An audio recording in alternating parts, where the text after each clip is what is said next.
નમસ્કાર, આપ જોઈ રહ્યા છો TV9 ગુજરાતી. આપની સાથે હું છું વિધિ. એજન્ડા ટુનાઇટમાં આજે વાત કરવી છે લોકસભા ચૂંટણીની દરેક ગતિવિધિથી આપને વાકેફ કરાવવા છે, કારણ કે આ છે સત્તાનો મહાસંગ્રામ.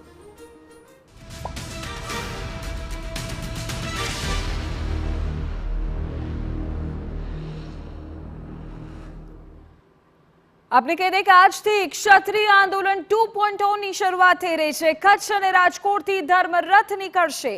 લોકસભા ક્ષેત્રોમાં ધર્મરથ ફરીને સભાઓ ગજવશે. ભાજપ વિરોધી મતદાન કરવા માટે લોકોને અપીલ કરશે. કિરીટ પટેલના વાણી વિલાસને લઈને સંકલન સમિતિમાં ત્યારે રોષ.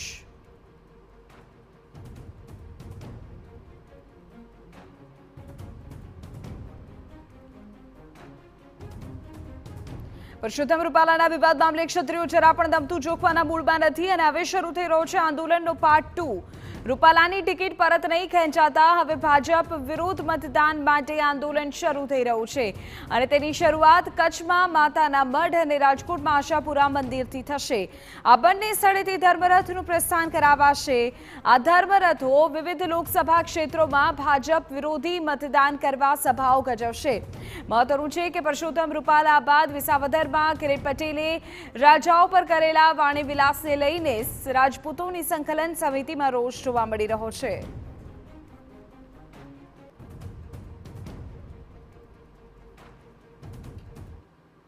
આંદોલન તો અમે ભાગ 2 ઓપરેશન ભાજપ એ જ દિવસે કહી દીધું કે આ આંદોલન 7મી તારીખ સુધી તો ચાલવાનું જ, મતમાં કન્વર્ટેડ થઈ જશે. ભયંકર અંડરકરન્ટ છે અને 7 તારીખ પછી પણ અમારા બીજા મુદ્દાઓ છે. તો જે પ્રકારે જાણકારી મળી રહી છે, આજથી ક્ષત્રિય આંદોલનના બીજા ભાગની શરૂઆત થઈ રહી છે અને આ બીજા ભાગને અંતર્ગત જે ધર્મરથ છે તેને કાઢવામાં આવશે. આ ધર્મરથ રાજ્યના અલગ અલગ વિસ્તારોમાં ફરશે.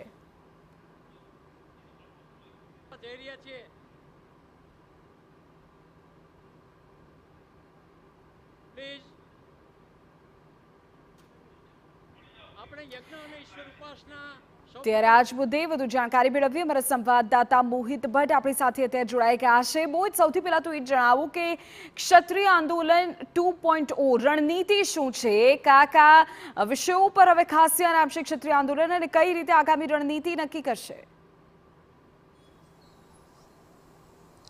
વિધિ, જે રીતે ક્ષત્રિય સમાજ દ્વારા પરસોત્તમ રૂપાલાના નિવેદન બાદ તેની ટિકિટ છે તે રદ કરવાની માંગ કરવામાં આવી હતી. જો કે ભાજપ છે તે આ સમગ્ર મામલે મક્કમ હોય તેવું સ્પષ્ટપણે લાગી રહ્યું છે ને તેની ટિકિટ છે તે રદ કરવામાં ન આવી. જ્યારે એટલે કે 19 તારીખે જે અલ્ટિમેટમ આપવામાં આવ્યું હતું અને ત્યારબાદ ક્ષત્રિય સમાજ છે તેમના આંદોલનનો બીજો ભાગ છે તેની શરૂઆત થઈ ચૂકી છે.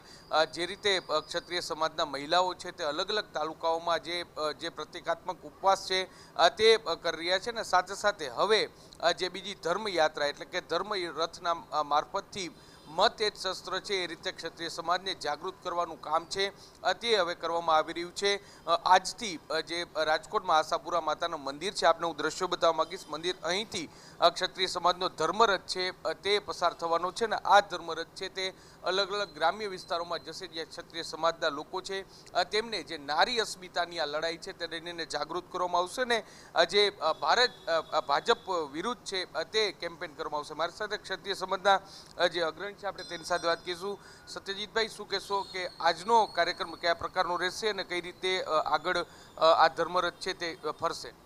આજે આ ધર્મરથ અહીંયા રાજકોટ આશાપુરા મંદિરથી શરૂ થઈ અને રાજકોટ શહેરમાં ગ્રીનલેન્ડ ચોકડી, ભૂપેન્દ્ર રોડ, ત્રિકોણબાગ થઈ આ હોસ્પિટલ ચોકથી વાંકાનેર તરફ પ્રયાણ કરશે. ધર્મરથ કયા પ્રકારનું હશે, કેટલા લોકો એમાં જોડાશે?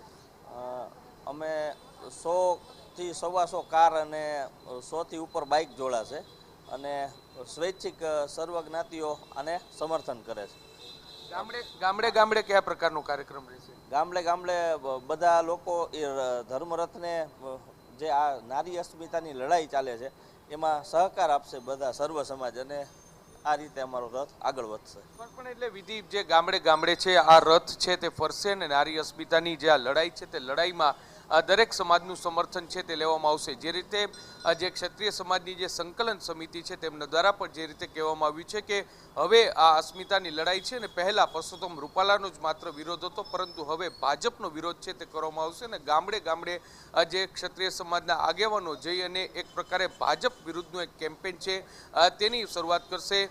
ક્ષત્રિય આંદોલનનો બીજો ભાગ છે તેની હવે શરૂઆત છે તે થઈ ચૂકી છે અને આજે રાજકોટથી આ ધર્મયજ્ઞ છે તેનું પ્રસ્થાન થશે. રાજકોટ શહેરના અલગ અલગ વિસ્તારોમાં, સાથે સાથે વાંકાનેર તાલુકાના જે ગ્રામ્ય વિસ્તારો છે ત્યાં આ રથ છે તે ફરવાનું છે અને એ રીતે ગુજરાતના અલગ અલગ વિસ્તારોમાં જ્યાં ક્ષત્રિય બહુમતીવાળા વિસ્તારો છે ત્યાં આ ધર્મરથ છે તે નીકળવાનો છે. જી બિલકુલ મોહિત, આભાર આ તમામ જાણકારી બદલ. આગળ પણ આપણી પાસેથી અપડેટ મેળવીએ છીએ તો મારા સંવાદદાતાએ જે પ્રકાર જાણકારી આપી, રાજકોટ આશાપુરા મંદિરથી આજે રથનું પ્રસ્થાન થઈ રહ્યું છે. કચ્છ માતાના મઢથી પણ એક રથનું પ્રસ્થાન થઈ રહ્યું છે જે રાજ્યના અલગ અલગ વિસ્તારોમાં ફરશે.